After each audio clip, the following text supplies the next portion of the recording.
কাশ্মীরের পহেলগামে পর্যটকদের উপর ভয়াবহ সন্ত্রাসী হামলায় ২৬ জন নিরীহ মানুষ প্রাণ হারিয়েছেন। এই নির্মম ঘটনায় কেবল রক্ত ঝরেনি, কেঁদেছে গোটা উপত্যকা, কেঁদেছে মানবতা। ঘটনার পর প্রতিক্রিয়া দিয়েছেন বলিউড ও পাকিস্তানের তারকারাও। কারো চোখে ছিল শোক, কারো চোখে ক্ষোভ, তবে সবার একটাই আহ্বান, বন্ধ হোক সব ধরনের সহিংসতা।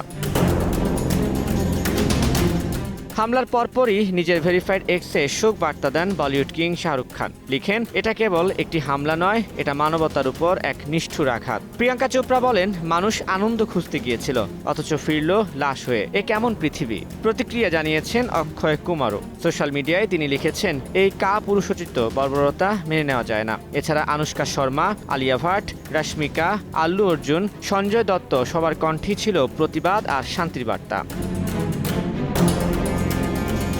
হামলার পর প্রতিক্রিয়া জানিয়েছেন পাকিস্তানি তারকারাও। দেশটির জনপ্রিয় অভিনেত্রী মাহিরা খান ইনস্টাগ্রামে লিখেছেন, এই দুঃখ শুধু এক দেশের নয়, আমাদের সবার। ফাওয়াদ খান তার শোক বার্তায় বলেন, যে ক্ষতি হয়েছে তা অপূরণীয়। এদিকে হানিয়া আমির, মাওরা হোসেন, ফারহান সাইদরাও সোশ্যাল মিডিয়ায় সোচ্চার হয়েছেন এই সন্ত্রাসী হামলার বিরুদ্ধে। নিজ নিজ প্ল্যাটফর্মে দিয়েছেন শোক আর সৌহার্দ্যের বার্তা।